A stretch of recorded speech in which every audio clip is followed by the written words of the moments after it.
What is up, everyone? It is time for a review that feels especially appropriate to roll us into Halloween and creep a little closer to my favorite time of year.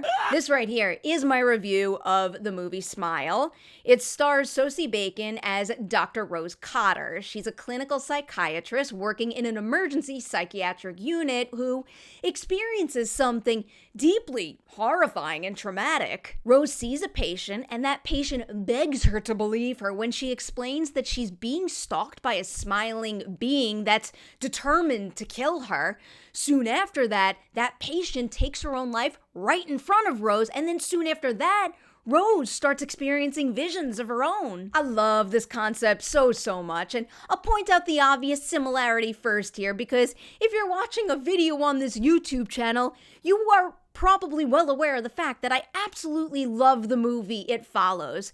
And yes, the core concept of Smile operates using very similar rules as we see in that movie, and also really any urban legend-driven film for that matter, but I personally don't really see a problem with that when Smile not only manages to deliver an extremely robust and highly engaging lead character, but also its own style that sets it apart from those other films. And then, even better, it uses that more unique style to enhance the themes that it's exploring with this scary story.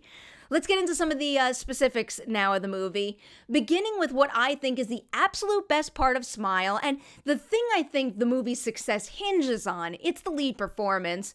Sosie Bacon is just phenomenal in this film.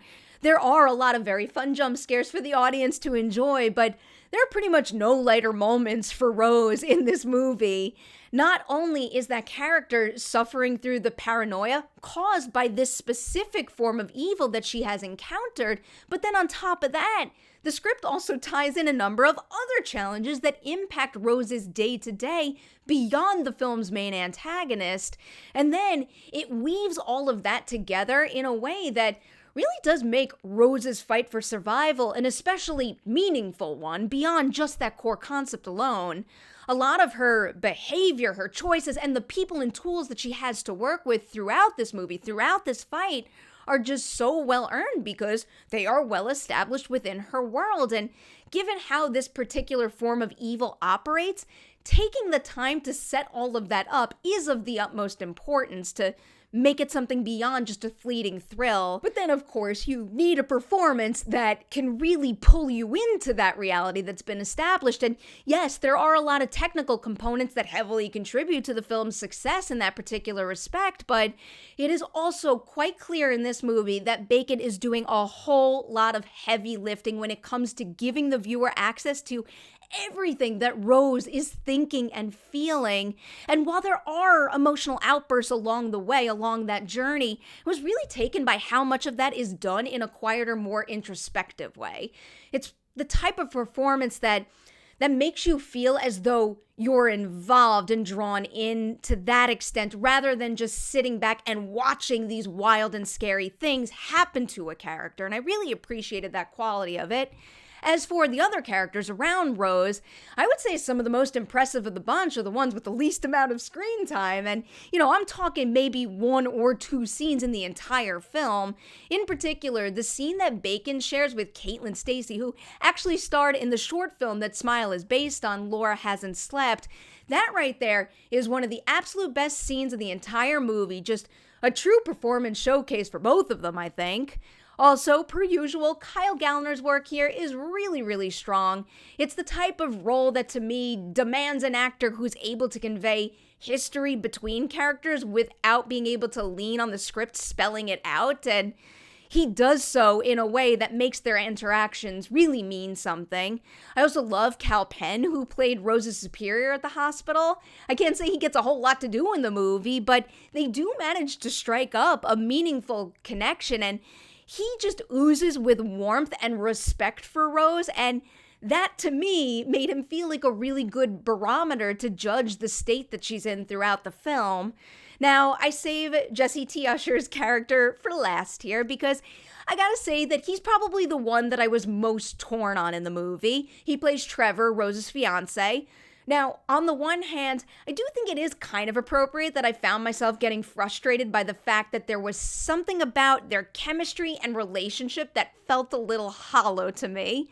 But then on the other hand, there really is something interesting brewing in that dynamic, interesting and complicated, and I don't necessarily think it would have been a good thing for Smile to have an even longer runtime, but that particular element of the film is something that I really would have liked to have dug into a little bit more than the movie does. Oh, actually, there is one more character that I really do want to shout out here. It's the one played by Gillian Zinser. She's Rose's sister in the film. There are just so many ways a role like that could go wrong. I mean, admittedly, when I first met the character, I caught myself thinking, like, oh, I might grow really tired of the humor and the personality type that she brings to the film quite fast. But not only did that never happen, but then Zinser weaves in a more grounded quality that never devalues the bigger behavior that we had seen earlier in the film, but rather kind of justifies why she's chosen that path in life, a path that's drastically different from her sister. Back to that running time, though, now briefly. For the most part, I will say that Smile sustains it quite well.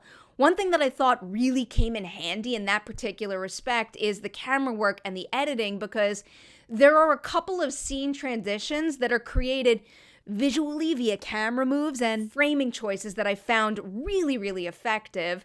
But I will also say that the film does lag a little bit in the middle. And, this is another thing that I'm a little torn on, because the movie gets a little bit repetitive at points, and on the one hand, I think that repetition is kind of necessary to up the paranoia and this feeling of being trapped, which is so strong in the movie. But then, on the other hand, it does. Frankly, it impacts the pace of the film, and it makes it slow a little bit in the middle. As far as the scares in the movie go, they are good, and especially unsettling. You already know how much I dig the general concept overall, but there really are some very unnerving sequences and visuals in Smile that are just seared in my brain now. My favorites of the bunch are probably the ones with the slower build, like that Caitlin Stacy scene that I mentioned earlier, rather than the jump scares, but I do have to say, a lot of the jump scares are very effective in this movie, and yes, that one that I loved so much from the recently released trailer plays quite well in the full feature. Also, I won't go into detail on his work in the film, but I must point out that Tom Woodruff Jr. he is just an effects wizard. We've known it for a while now, and it is just further proven in his work in Smile. All right, I am scoring this one now. I am giving Smile 3.5 Deweys out of 5 on the Dewey Decimovie scale. This right here is a rock-solid start to Parker Finn's feature directing career. If anything, yeah, the script could have used some more fine-tuning and refining, but he really does know how to facilitate the best work in each of his departments, and then also how to bring all of that work together to deliver an entertaining but meaningful thrill that really does stick with you. Oh, and I also can't wrap up this review without highlighting the score in the movie. Emmy-winning composer Cristobal Tapia de Veer delivers just so big in Smile. There's some really unique, deep sounds and also disparate tones that just significantly contributed to how uneasy this movie made me feel quite often. One last point that I really want to make, and I'll throw out a light spoiler warning for you because I do have a feeling a lot of you will be able to pick up very quickly on what I'm hinting at here. It will in no way ruin the movie or give anything away that's big, but if you don't want to risk it, this is probably the time to stop watching this video. But I also know that some out there appreciate this kind of heads up, myself included. So I wanted to mention this. I am going to tell you that there is a particular scene in the film that I couldn't really watch. Sometimes I know it's just because I am super sensitive to that kind of material, but if it's necessary to the story, I can't criticize it. In this particular case, though, I do think there were other options. All right, now I'm really leaving you there. Before I say goodbye, though, I owe a Patreon shout-out because you are getting this review courtesy of Ian. Ian, who I believe saw Smile at Fantastic Fest. Ian, who knows his stuff when it comes to genre filmmaking. Ian, thank you so much for your continued support and for being here and for talking horror and football with me during our chats. You're the best, man. Hope you enjoyed Fantastic Fest. Big thanks to everybody out there for watching this review. When you see Smile, hit that comment section below. Tell me what you think as well. Like and share this video before you leave it, and I'll see you soon with more reviews.